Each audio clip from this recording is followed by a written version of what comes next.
To be honest, I'm not really sure how to start this episode out or even what I'm really going to say today because I had a phone call this morning that is all I can think about. I'm going to tell you about that right now.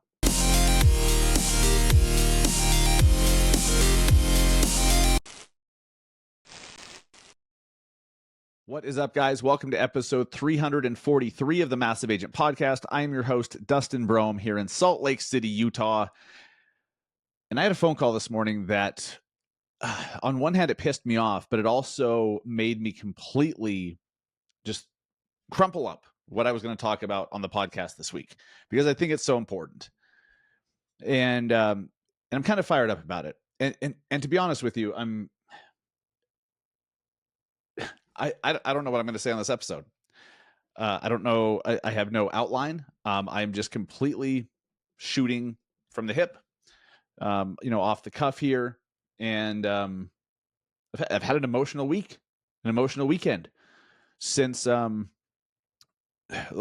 week. Last weekend I was in Las Vegas for Neil Dinger's Forward event. Absolutely phenomenal event, as usual. And an hour or so before it ended, I learned that someone took a shot at President Trump, and he came within a millimeter or so from losing his life. And that it opened such a can of emotions for me, and I'll try to explain what that means. But I'm going to start with this phone call that I had this morning. So I was talking with an agent who is getting her license over on the East Coast somewhere. And to her credit, she's asking so many incredible questions, making sure that the brokerage she chooses is right, the people that she's connected to, her support system, the resources she has is on point. And I told her this numerous times, like, she is so far ahead of where I was when I got into real estate. I got into real estate because I read Rich Dad Poor Dad, and I thought I was going to be an investor, right? I thought I was going to be a wholesaler and a flipper, and it was going to be so easy, and I was going to make 50 grand a weekend flipping houses. And then an investor locally that I looked up to was a broker, and I was like, hey, I need some advice. And he's like, well, it would help you as a new investor, to get your license. It'll help you to sell your own houses and MLS access and all that stuff, right? So I'm like, okay. So I joined his brokerage. I didn't know anything about anything. I got referred a client. I got referred a buyer, and I was helping them buy a short sale. This is back in 2011 when short sales were freaking everywhere. Like, that was the inventory, was short sales and REOs. For you kids out there, REO means real estate owned by the bank, right? Bank owned properties. You drive through a neighborhood, and rather than listing signs up everywhere, of course you'd see some of those, but really you'd see white flyers or yellow flyers, or notices rather, taped up in the front windows. Those were short sales and bank owned properties. Very different market. So I didn't know shit about anything. I didn't have any goals. I didn't have any idea what I should expect. I just knew people make money in real estate. I've heard lots of successful people make their fortunes in real estate, so I'm going to do it too. And so this agent I was talking to, she's so opposite. Like, she knows exactly what she's trying to do. She has goals. She's asking very intelligent questions. And it's something she said that absolutely set me off. Like, it pissed me off on one hand, but it's also, it inspired me to hit record today, because she was asking me, she's like, hey, what do you think my goals should be for the first year? And I was like, what do I think your goals are? And so I'm like, well, what do you mean? And she's like, well, I want to make sure that I'm not setting them too high. I want to make sure that they're not setting them too low. And, I just want to make sure that I have a good idea of what I should expect for myself for the first year. I'm like, okay, that sounds reasonable, right? Okay. So I just asked, well, why don't you tell me what your goals are? And then I'll tell you whether or not I think they're reasonable. And here's why I did that. I didn't want to tell her something. I didn't want to say, your goal should be 2 homes a month, or, $100,000 or whatever, and then have that be less than what she was thinking. and crush her spirits, right? Or set expectations that are artificially low. I mean, we all know agents that get into this business and they sell 30, 40, 50, 70 homes their first year. Matt Kane, he's been on this podcast 3 or 4 times now. One of my partners at Real Broker, one of the most incredible operators of a team that I've seen. He sold 40 homes his first year as a full-time firefighter. As a full-time firefighter, he sold 40 homes. So I was kind of taken back by this question. What should my goals be in my first year? And so I said, well, why don't you tell me what your goals are? And she told me. And I just said, yep, sounds great. And she's like, oh, I was worried that they were too high. And then so I said, look, let me tell you about so-and-so. And I told her about Matt Kane. Let me tell you about so-and-so. And I told her about a few other people that had achieved results much higher than what she had set for herself. And she said, well, I was watching these YouTube videos and I was doing this research and they said that, 1 home a month or 2 homes a month is a pretty good goal for your first year. And I was like, it fucking pissed me off. Like, why are we, her goals should be hers. That's why I wanted her to tell me what she wanted to do. And then I supported it. And then I started to build her up and telling her, you know what, that's actually too low. In my first year, I didn't have any goals. I think I was just trying to earn a paycheck, right? I just wanted to get some closings. And my first paycheck was like, I've got to look this up, but it was between like $1,100 and $1,500. That was my first check after splits, and it was a short sale, all that stuff. So I think I hit my goal my first year because I didn't freaking have one, right? I hit my goal. And that's a problem. What if she sets the bar so damn low that she actually hits it? And I didn't want that to happen. And so in having this conversation with her, I told her, look, do not ever let anyone tell you what your goals should be and what is reasonable for you. If you want to sell 100 houses your first year, you bet your ass it's possible. It's not easy, right? You're going to have to really bust your ass. You're going to have to work harder than you've ever done before. You're going to have to think outside the box. You're going to have to invest time and money, but it's possible, right? If you can sell 50 homes in a year, why can't you sell 100, right? It's possible. And I know that it's been done before. So why are we how could I have felt good about telling her that that's not a reasonable goal? So my job was to support her and build her up, and actually to make her feel like she had set the bar too low, while setting expectations that even though things are possible, she's going to go through frustration. She's going to go through periods of wanting to quit. And then she gets up and does it again, getting frustrated again, getting pissed off, getting stuck, getting back up, doing it again. Keep taking a step forward. That's the path.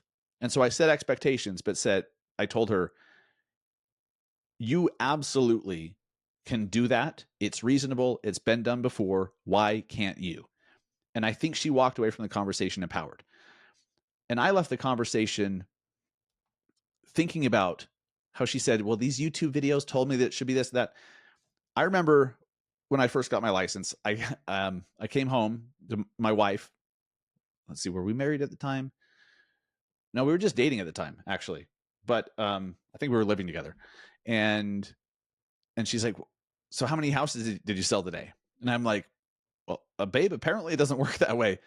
But I didn't know better. Like, we hear stories of agents. I've heard stories of agents that they don't have anyone else's bullshit telling them that they should only achieve a certain level. And so they just start knocking it out of the park, and they're selling, multiple homes a month every month. And then pretty soon 10 homes a month. And they just start selling a shitload of houses because they don't know any better. They weren't told that that's not possible. So these limitations that we allow to be put on our goals and dreams, it's just bullshit. And so I'll tie this in with some of my thoughts and takeaways about the attempted assassination of our president. And hear me loud when I hear me loud and clear. This is not a political statement. Stop it. We're not doing that shit anymore. We're not playing that. I'm going to talk about a human being. I'm going to talk about our country. And we happen to have a current leader and a former leader that may be the next leader. They have different ideas, different opinions. I like one of them more than the other. None of that's relevant, right? So I'm going to tell you this emotional experience that I went through over the weekend and how I believe it relates to the story that I just told you about that agent and setting goals and, more importantly, setting expectations. And I'm considering just hitting pause, deleting this shit, and starting all over because I don't even know if I'm making any sense or if I'm going to make any sense. But you know what? I'm just going to trust that the right words will come out because I'm just going to speak from the heart here. So I'm in my hotel room, right? I was taking a break, right? I don't know why. Like there was a break. There was another speaker left at this forward event, and during that break, I went back to my room. I don't even know why I went back to my room, but I was grabbing something or dropping something. I went to get something. I didn't need it, but I was just like, well, I'm going to run to the room real quick, and then I'll come back for the last speaker. And I open up my phone, and I see the photo, right? And I'm like, what the hell is this? And then I watched the video, and I watched it from the beginning, and I watched President Trump almost lose his life, and I was absolutely in shock. I felt fear. I felt anger. I felt confusion. Like, how in 2024 is that even possible that someone could get that close to do that shit? Anger, fear, confusion. A lot of fear, actually, because I'm like, what's next? Like, what does this mean for our country? Right? Like, what's happening here? And then when he got up, I got even more angry because I'm like, why is he not whisked into the car already? Like, why is he there standing exposed? Like, I was getting pissed off at the lack of protection. But then he says, wait, and then he pumps his fist and says, fight, fight, fight. I fucking lost it. I can't explain it, but I absolutely fucking lost it. I was crying hysterically in my hotel room by myself. And I think it was because I felt relief. I think it was a huge amount of relief. And because I'm like, had he been killed, we would potentially be in a civil war, right? In this country. Like, I can't even imagine. So I felt this huge weight of relief. But I also felt pride. And I'm telling you, I've spoken to a lot of people that had a similar experience, but something hit me emotionally when I saw that simple, what do I call it? A simple act of leadership, of courage and strength. That's what it was. Obviously, it was strength. This man had just been shot, right? It hit his ear, um, and he wanted to make sure everyone knew he was okay. He wanted to exhibit strength, and you know that he was just reacting. Like that it's not like he's a premeditated, sitting there like, what would pull the best in this moment? Like, he was just shot. He stood up. His first gut reaction, he's not even thinking consciously, is to show a sign of leadership and strength.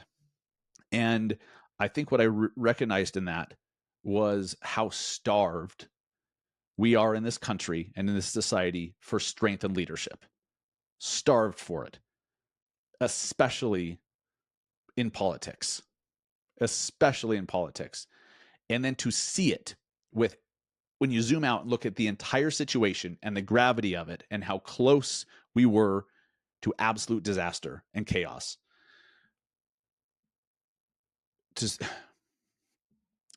To see that show of strength, just it, oh man, it, I felt hope, and I resonated with that strength and leadership because I don't think I realized how much it's been missing. And if all of those emotions all at once just like just came out. And after I was done crying hysterically alone in my hotel room, I called my wife, I talked to her about it, and we talked through it. We decided to, she asked, well, do we tell the kids? And we decided absolutely. So when I got home the next day, we talked to the kids, we showed them the video, we explained that, there's bad people in the world that want bad things, and they don't want America to be what it should be. And I I even I showed my daughter the video of the three Secret Service women. Um, I know, I obviously I didn't get into the fact. I certainly didn't say, well, to my 6.5-year-old daughter, well, she couldn't properly holster her weapon. Like, I didn't get into all that crap. I was like, look, there's three women who are tasked with protecting one of the most important people on the planet. How cool is that? Right. And I wanted to show her how cool that was, that there were women in that position. Um, that's all that mattered. And so we showed, trust me, I know what you're thinking. I know what you're saying. But as a parent, all that matters is I wanted her to see what's possible for her.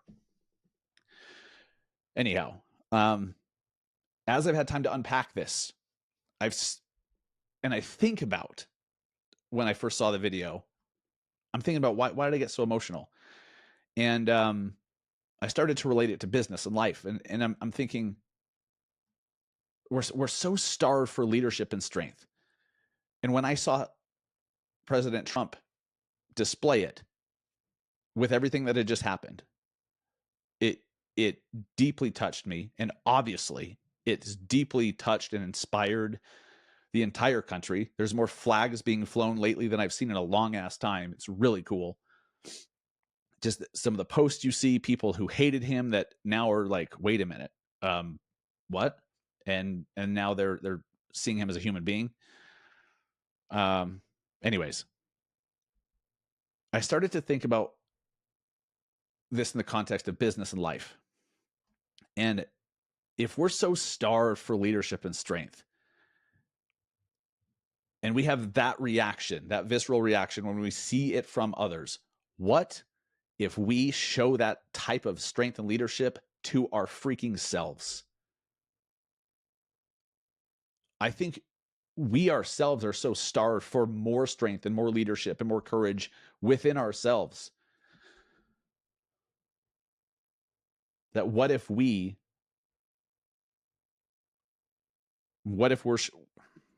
able to show that to ourselves more often?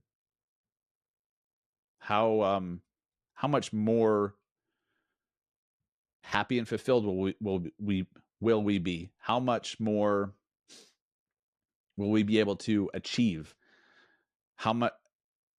What bigger impact could we make on our communities and others if we show to ourselves leadership and strength, and we become an image of that, an exhibit of that, a display of that for others as well? It's just powerful shit. There is such an opportunity for you to step up and be a leader, to be strong in your community, and to show that confidence and strength in your marketing, in your social media posts, right? In your one-on-one listing presentations. I think we get so worried about, or so focused on um, what could go wrong, what has gone wrong, what if this goes wrong. Well, I should be further ahead. That, fuck all of that, right? And I do that shit too. I absolutely do that shit too. I have to snap myself out of funks regularly, right? Because like today I was putting out fires that should not have popped up. They are massive inconveniences in my life, roadblocks in my life that I am saying I'm not letting that be a roadblock, and I'm jumping the fuck over it. It's a pain in my ass, but I'm doing it anyways. I still have to give myself pep talks. I have to remind myself of why I'm doing what I'm doing, who benefits when I do what I do, what that means to them, what that means for me and my family, how important it is for me not to let adversity stop me and slow me down, and how that makes me feel. So, what an opportunity there is. It it just became so crystal clear to me that anyone who can exhibit strength and leadership will stand out and be noticed in a very positive way, and people will gravitate towards you probably more than ever before, because we're so starved for it in this industry, in this country, in your communities. We need more strong leaders. What an opportunity to be that. Thank you for listening today. And I hope any of that made any sense at all to anybody. Obviously, I didn't have notes today, no outline, no nothing, but fuck it. That's how I felt. It's been quite a 4 or 5 day period. I'm leaving for, well, when you hear this, when this episode comes out, I'll be in Columbus, Ohio for a speaking event I'm doing there up in Powell, Ohio, just north of Columbus a little bit. I'm staying in Dublin, Ohio. I don't know why I felt the need to say that, but just a crazy time right now. But in crazy, tumultuous, uncertain times, there's some insane opportunity for growth, for leadership, for really taking big leaps forward. I feel like we have the chance to, as a country right now, as a society, and individually, we have that chance as well. Please take this shit seriously. Thank you for listening. Please share this episode with someone, anyone who needs to freaking hear it. All right. I don't even know how I'm going to market or title this episode. I have no idea. I'll figure that shit out. And when you see this episode, obviously I will have figured it out. But yeah. Thank you for listening. I appreciate all of you. I appreciate your patience with hearing me out today. And I hope it meant something to you. Thank you all. I'll see you guys next week on the Massive Agent Podcast. Take care.